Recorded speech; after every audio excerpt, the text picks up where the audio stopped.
Olá, sou Ludmila e esse vídeo é referente à quinta aula da disciplina de Avaliação de Impactos Ambientais do Programa de Mestrado Sustentabilidade e Tecnologia Ambiental do IFMG Campus Bambuí, no modelo de estudos não presenciais. Nesse vídeo falaremos de como realizar o diagnóstico de uma área em que será realizada a avaliação de impactos ambientais, principalmente da coleta dos dados que deverão ser coletados e também abranger um pouco das análises desses dados que resultam no diagnóstico. Para realizar o diagnóstico de uma área, portanto, a gente precisa coletar, e essa coleta pode ser feita através de dados primários ou dados secundários. Dados já existentes, como secundários, são muitas das vezes utilizados principalmente para alguns aspectos do meio físico e meio socioeconômico. O meio biótico também utiliza dados secundários, mas como a gente está falando de uma parte que se altera muito, a parte viva do ambiente que é alterada frequentemente, nós temos também a necessidade, na maior parte dos casos, de estudos de grande impacto, de estudos de dados, de coletar dados como abrangendo os dados primários. Então, eu vou falar aqui um pouco de cada meio físico, meio biótico, meio socioeconômico. Essa divisão do que deve ser abordado, ela varia muito de estado para estado, de local para local, de empreendimento para empreendimento. Eu apresento aqui para vocês, de uma maneira mais abrangente, o estudo de cada impacto, cada tipo de dado, e aí essa seleção de quais os dados deverá ser realizada de acordo com a necessidade, de acordo com o tipo de empreendimento, de acordo com a área, de acordo com a abordagem dos impactos. Então, se a gente observar o meio físico, ele geralmente é dividido em solo, ar e água. Então, dentro dos solos, nós temos diversos aspectos que podem ser avaliados, como geologia e recursos minerais, paleontologia, geomorfologia, pedologia, susceptibilidade a processos de dinâmica superficial e o patrimônio espeleológico. Dentro do aspecto de ar, nós temos o clima, qualidade do ar, ruído e vibração. Para os aspectos relacionados ao componente água, temos recursos hídricos superficiais, qualidade das águas superficiais, recursos hídricos subterrâneos, qualidade de águas subterrâneas e a questão de áreas contaminadas. Então, se nós observarmos, quando a gente vai implantar um empreendimento, a gente sempre tem uma caracterização climática. Essa caracterização climática geralmente é realizada através de dados secundários.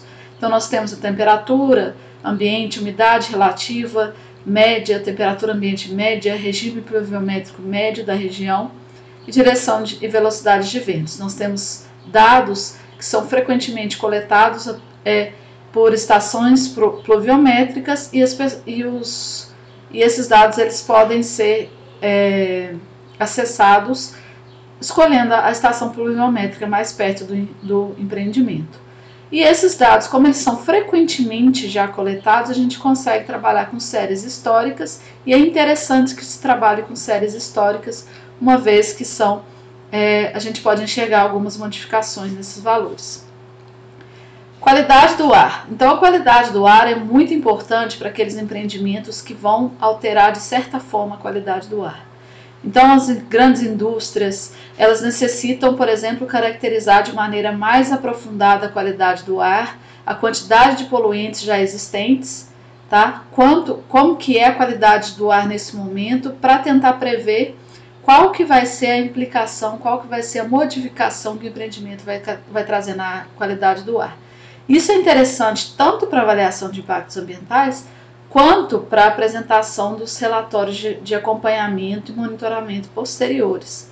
Porque se a gente não tem um parâmetro de comparação, a gente nunca vai saber se é a indústria que está causando toda aquela modificação, a gente não vai poder comprovar, ou se já era uma alteração da qualidade, uma má qualidade do ar já pré-existente. Então, esses valores de qualidade do ar, eles são comparados com a legislação específica em vigor, para tentar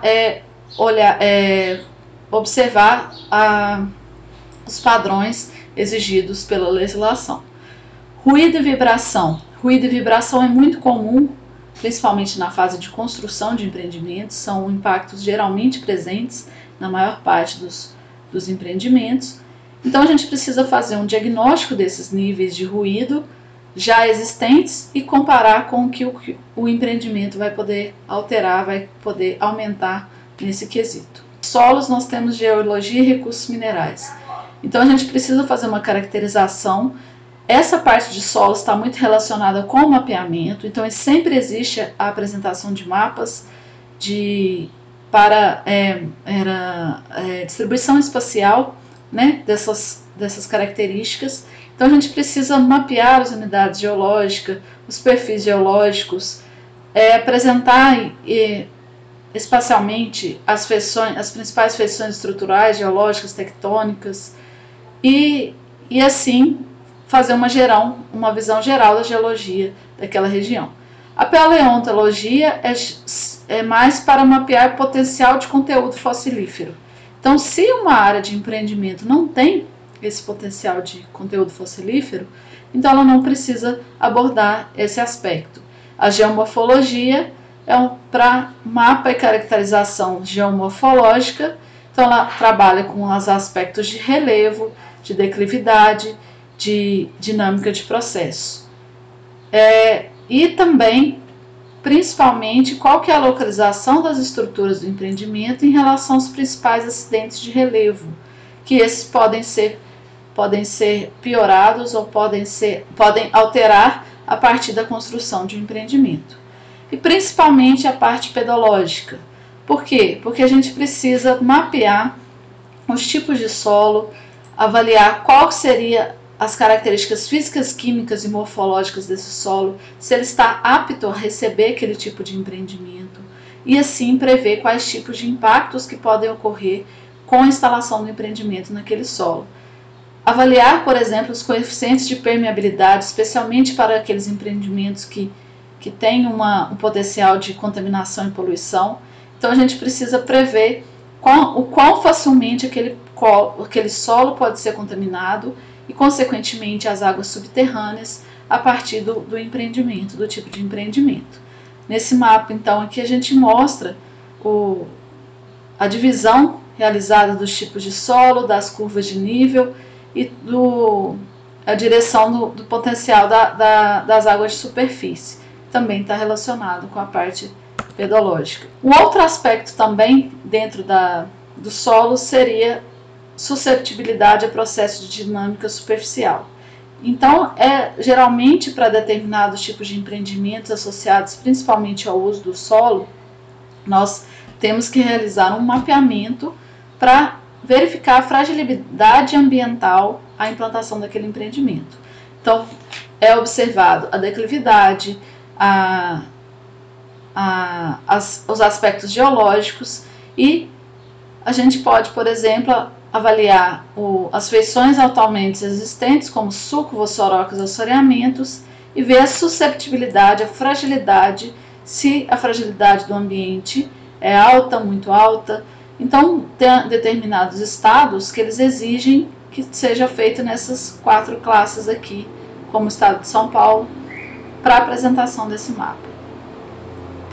Patrimônio espeleológico, especialmente para aqueles empreendimentos que vão realizar uma grande movimentação de solos, como as mineradoras, e geralmente as mineradoras estão associadas aos ambientes cavernícolas, é importante que haja essa verificação se o empreendimento está situado nessa área de ocorrência de cavernas.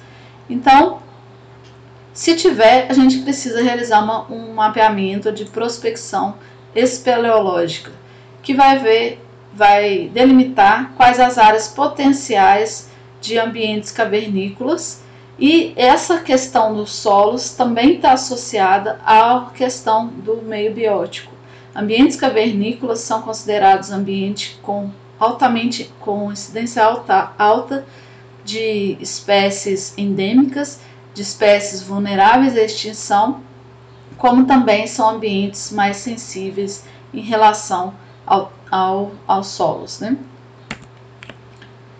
Em relação à água, nós temos a avaliação é muito frequente nos empreendimentos de todos os aspectos relacionados à água, justamente porque é um dos recursos mais utilizados pelo empreendimento. É difícil a gente ter um empreendimento que não vai utilizar desse recurso, do recurso água, para a realização do seu produto ou para a geração do seu produto. Dados secundários podem, por exemplo, ajudar a delimitar as bacias hidrográficas, a rede de drenagem, quais as áreas de contribuição, ocupação. Então, novamente, a gente precisa de alguns mapeamentos. E a gente também precisa de informações fluviométricas. Depois entra a questão de qualidades das águas superficiais. Geralmente, se o empreendimento ele vai alterar a qualidade de uma água superficial, é exigido um mapeamento, um estudo aprofundado da qualidade atual daqueles cursos d'água, atingidos diretamente ou indiretamente, tá? Informar os usos predominantes das águas, se elas são utilizadas para abastecimento público, industrial, irrigação, justamente para tentar quantificar se aquela área ela pode ser utilizada aquela água pode ser utilizada para a implantação de outro empreendimento, se não vai afetar as atividades já existentes ali que utilizam esse mesmo recurso. Também é preciso mapear os pontos de captação de água e lançamento industriais, os postos de abastecimento, para identificar se não serão prejudicados algumas culturas que já captam água no mesmo local, do mesmo rio, do mesmo curso d'água. Caracterizar através de levantamento de campo a qualidade de águas superficiais, como eu falei, principalmente para aqueles empreendimentos que utilizam desse recurso, que vão alterar a qualidade, potencialmente podem alterar a qualidade desse recurso. Recursos hídricos subterrâneos, a gente precisa de um mapeamento, principalmente para saber qual a localização desses recursos hídricos subterrâneos, que pode ser feito através de dados secundários, e saber se o empreendimento ele vai ter alguma interferência nesse tipo de recurso, dependendo da profundidade que as instalações do empreendimento serão realizadas e da localização, da profundidade também dos recursos hídricos subterrâneos, que são os aquíferos existentes na área, que podem ser atingidos ou não pelo empreendimento. Áreas contaminadas. Também a gente precisa identificar, mapear e classificar se existem já áreas contaminadas, se elas estão em processo para reabilitação. Então é importante a gente verificar a qualidade da água, novamente pelo mesmo motivo da qualidade do ar. O empreendedor ele pode alterar a qualidade da água e ele precisa provar que não foi ele ou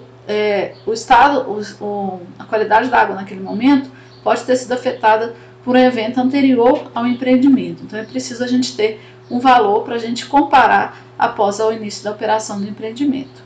Qualidade das águas subterrâneas, da mesma forma, se o empreendimento tem potencial de contaminação dessas águas subterrâneas. Então é preciso caracterizar, através de dados primários, a qualidade das águas subterrâneas, se necessário. Então a água, gente, como eu falei, é o tema mais frequente. Quase todos os empreendimentos têm o potencial de alterar a qualidade das águas superficiais, principalmente, alguns da qualidade das águas subterrâneas, por isso que é um recurso, um aspecto tão frequente em todos os estudos de impacto ambiental. Sobre o meio biótico, o componente biótico, ele pode ser dividido dessa forma com que eu vou apresentar aqui, mas na maior parte das vezes a gente sempre tem um grupo que é o foco dos estudos, principalmente de grandes empreendimentos. Então, dependendo do tipo de empreendimento, o foco é alterado. Se a área é uma área que deverá ser desmatada, então se tem o foco na flora e nos animais que potencialmente serão extintos daquele local, tá? Então nós temos os componentes flora, fauna terrestre, biota aquática e fauna cavernícola. Como eu falei, esses ambientes de cavernas, eles são muito específicos e abrigam uma alta biodiversidade, uma biodiversidade endêmica, ou seja, uma biodiversidade única daquela região. Isso faz com que a gente tenha um foco maior para empreendimentos, principalmente para mineradoras, nesse tipo de ambiente. Por isso que eles são até abordados de maneiras separadas, tá? Nós temos nesse ambiente, por exemplo, espécies únicas, espécies que só são encontradas ali, e daí a importância de avaliação mais aprofundada desse tipo de ambiente. Então, a flora, a gente consegue dados secundários e na maior parte das vezes são necessários dados primários. A flora é um dos aspectos bióticos de menor alteração, devido ao tempo e aos impactos frequentes, tá? Dentre todos os grupos avaliados. Então, tem empreendimentos que não necessitam de estudos de impacto ambiental, de um EIA-RIMA, que eles podem sim ser realizados somente com dados secundários para todos os grupos aqui. Mas vai depender da quantidade de estudos existentes na região. Por exemplo, no projeto de vocês que vocês estão abordando, o hospital veterinário, ele é um local, é uma região que existem pouquíssimos estudos. Geralmente, quanto menos preservada é a região, menos se tem dados sobre o meio biótico dessa região. Quanto mais preservada, mais a quantidade de estudos, de pesquisas já realizadas. Então, muitas das vezes, o uso ou não de dados primários vai depender especialmente da quantidade de dados já disponível naquela área. Lembrando que também a atualização desses dados é importante. Nós tivemos agora um exemplo de um empreendimento que está barrado justamente porque utilizou dados muito antigos de áreas que são frequentemente alterados por regimes naturais, regimes hidrológicos de locais de lagoas que a gente conhece como lagoas marginais. Então, se o empreendedor ele contrata um serviço de consultores que utilizam dados antigos, esses dados podem ser muito questionados pelo órgão ambiental. Tá? O que a gente pode abordar na flora, então? Descrever a cobertura vegetacional original e atual da região, o que era encontrado lá e o que é encontrado hoje. Descrever a fitofisionomia, se é campo rupestre, floresta estacional semidecidual, e o estágio de regeneração. Esse estágio de regeneração, na maior parte das vezes, é que a gente precisa de dados primários para avaliação, porque em alguns anos eles podem alterar bastante. Nós conseguimos alguma coisa através de dados coletados não a campo, mas são dados mais fáceis de serem conseguidos do que dados de espécie. Realizar levantamento florístico dos remanescentes de vegetação que venham sofrer intervenção. Então, se o ambiente vai ser removido, vai ser desmatado, a gente precisa avaliar se aquele ambiente ele possui uma flora específica ou ele está mais um ambiente que é fácil fácil encontrar algum parecido. Caracterizar os fragmentos remanescentes mais significativos em termos de tamanho, em termos de bom estágio de regeneração, em termos de quantidade de biodiversidade. Então, se houver, quanto maior o remanescente, quanto mais preservado, mais significativo ele será. Apresentar a lista das espécies amostradas. Aqui a gente pode realizar geralmente os estudos de impacto ambiental que não estão muito associados à flora, eles realizam somente uma listagem de espécies. Qual espécie é encontrada, se ela está vulnerável ou não à extinção, qual o grau de conservação dela, tá? Fauna terrestre. Para a fauna terrestre, a gente geralmente associa a lista de espécies. Então, nós olhamos principalmente os grupos de mastofauna, herpetofauna e avifauna. E aqui entra também qual é o tipo de empreendimento e qual é o tipo de impacto. Se houver uma grande remoção de vegetação, a mastofauna torna-se um grupo foco, principalmente pela necessidade desse grupo de uma grande área preservada para completar o seu ciclo de vida, tá? Elaborar a análise comparativa das características originais e atuais da fauna através de dados bibliográficos, dados secundários. Então, essa fauna terrestre ela está muito associada com a flora e, consequentemente, para alguns aspectos, a gente não precisa de uma coleta tão elaborada, dependendo do tipo de empreendimento. No entanto, se houver um desmatamento de uma grande área, a gente precisa de uma avaliação mais aprofundada desse grupo. Destacar espécies endêmicas e aquelas ameaçadas de extinção, que são espécies que poderão ser extintas se o empreendimento for instalado e for removida a vegetação juntamente com o seu habitat natural dali.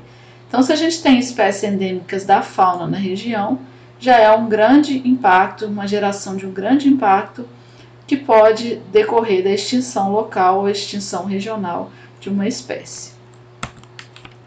A biota aquática ela é um grupo separado, principalmente porque são ambientes diferentes do ambiente terrestre, eles têm uma certa relação, têm uma certa conexão, mas que muitas das vezes são ambientes altamente afetados por empreendimentos e, diferentemente da fauna terrestre, geralmente eles têm uma importância econômica um pouco maior. Por quê? Porque a fauna biótica está associada também à qualidade da água.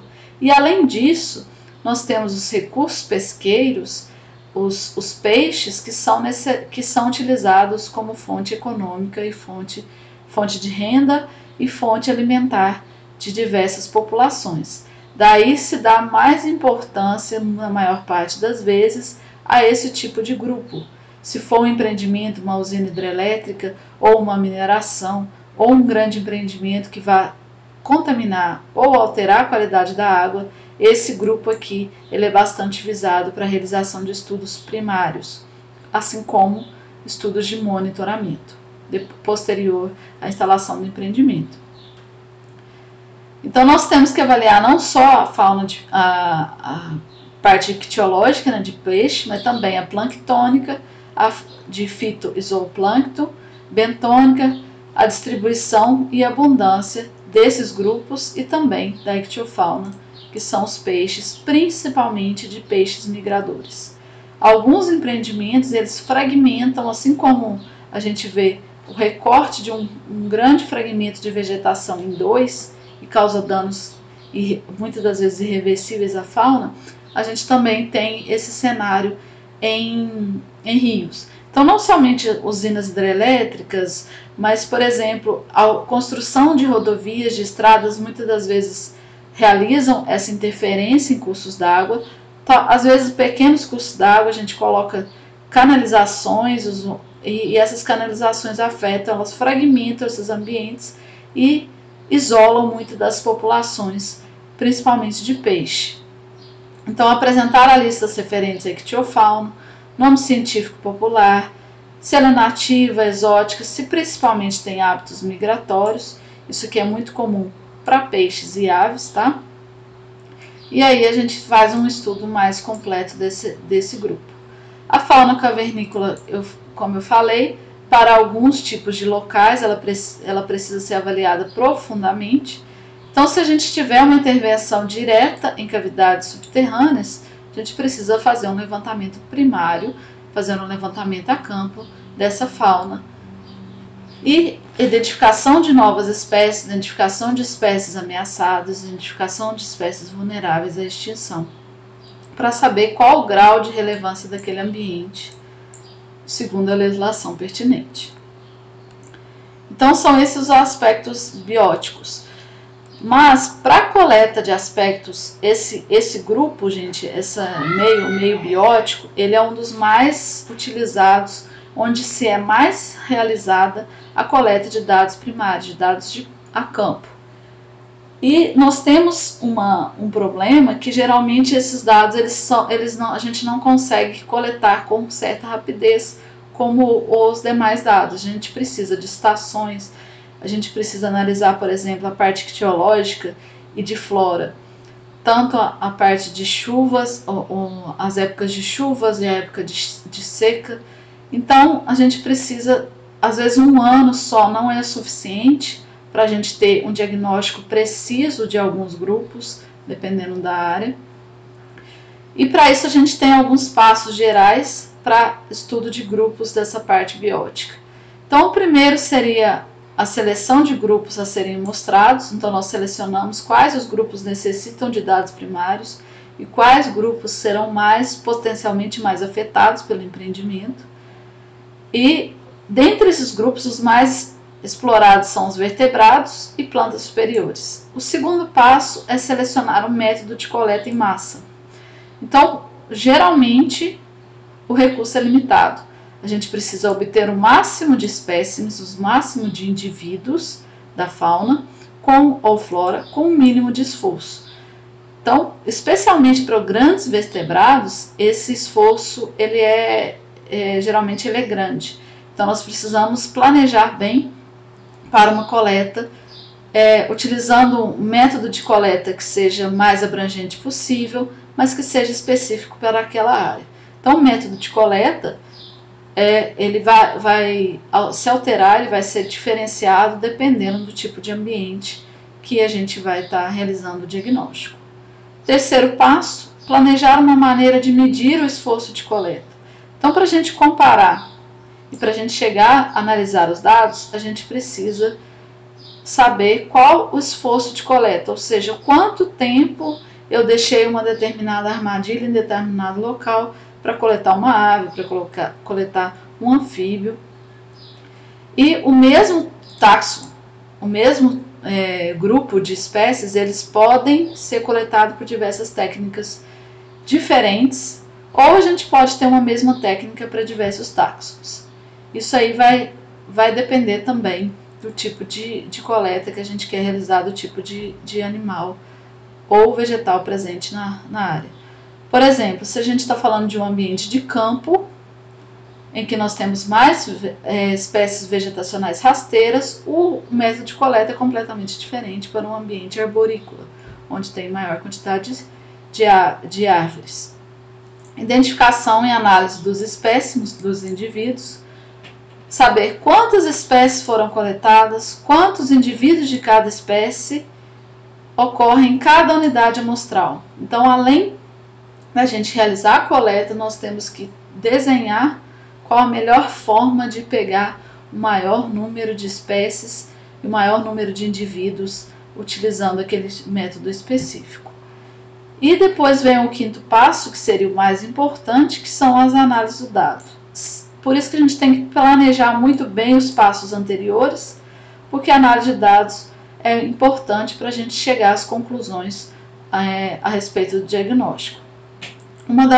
Dos gráficos das análises que são muito utilizados nesses tipos de estudos de impacto ambiental é a curva acumulada de espécies, ou curva do coletor, em que a gente busca otimizar o tempo de coleta, o tempo de dias a campo. Então, se vocês observarem aqui no eixo X, nós temos o número de dias de coleta. E no eixo Y, o número de espécies acumuladas, coletadas. Então, lá no primeiro dia, eu coletei, vamos supor que nesse número de espécies que nós estamos coletando algum determinado tipo de inseto, eu coletei em torno de 90 espécies, e nos demais dias eu coletei alguns indivíduos que já foram coletados aqui, e mais outros, somando-se mais de 100. E aí, quando essa curva começar a se estabilizar, indica que eu já atingi, possivelmente eu atingi um número máximo de espécies daquela área, ou próximo disso. Para alguns ambientes, atingir esse platô, atingir esse patamar, é muito difícil, como ambientes da Amazônia, por exemplo, em que a gente tem uma alta biodiversidade. Então, quanto maior a biodiversidade do local, maior vai ser o nosso esforço de coleta, ou seja, os nossos dias coletando espécies, identificando essas espécies a campo. Aí nós temos o meio socioeconômico. O meio socioeconômico, ele trabalha tanto com dados primários quanto com dados secundários. Nós temos, assim como o meio físico, nós temos uma gama grande de dados já disponíveis. No entanto, a gente precisa trabalhar com esses dados de maneira controlada. E a gente precisa ter um objetivo, porque às vezes são tantos dados disponíveis que a gente acha que nosso problema já está resolvido, mas o mais difícil é a gente filtrar aqueles dados e analisar aqueles dados. Esse é o processo mais importante do diagnóstico. Então, se a gente observar, nós precisamos de dados sobre o uso e ocupação do solo, o zoneamento municipal, perfil demográfico e socioeconômico, sistema viário e infraestruturas, estrutura produtiva de serviços, que são as atividades econômicas, e equipamentos e serviços públicos. Então, muitas das vezes, esses tipos de dados, eles são utilizados, além também, gente, eu esqueci de falar, temos o patrimônio cultural e natural e a organização social. Então, preferencialmente, a gente precisa passar por todos esses aspectos para gerar um diagnóstico mais preciso do meio socioeconômico. Então, uso e ocupação do solo. Hoje a gente tem vários municípios que têm o zoneamento municipal, que tem a distribuição de uso e ocupação do solo, e ali a gente precisa verificar se a localização daquele empreendimento é adequada de acordo com o zoneamento. Então, muitas das vezes, um dos primeiros itens que a gente tem que olhar é se o empreendimento ele está localizado e se ele cumpre a legislação municipal ou a legislação regional onde aquele município está inserido. E aí já nós precisamos avaliar, por exemplo, quais as atividades econômicas desenvolvidas na região, qual que é o uso e ocupação, a principal atividade econômica, os principais tipos de construção na região, levantamento de manifestações religiosas, culturais, entre outras, e através do zoneamento também a gente consegue ver as políticas setoriais para poder verificar se o empreendimento está localizado no melhor ambiente. E aí nós temos que fazer o perfil demográfico e socioeconômico, que insere diversos aspectos, tá? Os principais aspectos que são alterados pelos empreendimentos é a demografia, mesmo que seja temporária, porque geralmente na fase de construção o empreendimento exige um maior número de pessoas. Educação vai depender se esse aumento no número de trabalhadores, de pessoas para aquele empreendimento, ele vai ser temporário ou permanente. A saúde é um fator muito afetado, habitação também e segurança, geralmente de maneira direta e indireta. Então a gente precisa caracterizar todos esses aspectos, fazendo o que, por exemplo? Sabendo qual que é a estrutura etária da população, qual que é a distribuição de renda, qual que é a população rural e urbana, qual que é a população economicamente ativa, que isso pode alterar muito. Dentro da educação, saber quantos números de alunos por sala de aula, se o empreendimento não vai aumentar muito essa demanda, se vai haver sala de aula para todos os alunos. A mesma coisa da saúde, se vai ter número de leitos médicos para todos os novos habitantes, mesmo que temporários.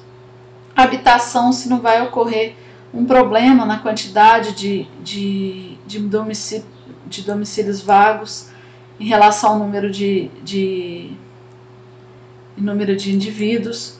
A segurança, se o município vai conseguir controlar a taxa de criminalidade que potencialmente aumenta com o número de habitantes, tá? E sempre, gente, trabalhando para alguns aspectos, trabalhando com indicadores. Aqui, por exemplo, os indicadores para a segurança é a taxa de urbanização, estrutura etária, razão de sexo. E para a saúde é o número de leitos, o número de unidades de saúde, o número de vacinas que a gente tem aplicadas por mês, por exemplo, o número de controles de acidentes e dentre outros. Sistema viário e infraestrutura podem ser muito alterados depois da implantação do empreendimento, e por isso a gente precisa saber se a cidade ou o município ou a região vai ter um fluxo de, considerando rodovias, ferrovias, aeroportos, hidrovias, e também se ela vai aguentar o incremento de fluxo de tráfego de veículos ou se precisa de medidas para reduzir esse impacto, de medidas mitigadoras, como vias alternativas, entre outros. Estrutura produtiva e de serviços, atividades econômicas. Definir qual que é a atividade econômica regional principal, ver quais os principais setores de economia municipais, analisar as atividades econômicas específicas e também equipamentos e serviços públicos. O que a gente tem de serviço público disponível, se a demanda desse serviço público vai aumentar e se o município precisa de uma alteração após a implantação de um empreendimento.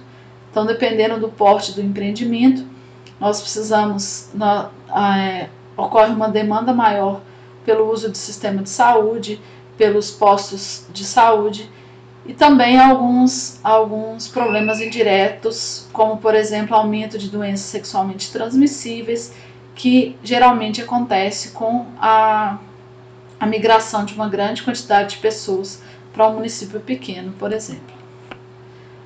Patrimônio cultural e natural. Observar qual que é o patrimônio cultural e natural da região.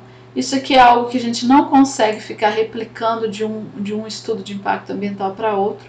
Isso é muito específico da região, muito específico em termos de qual que é a cultura local, em termos de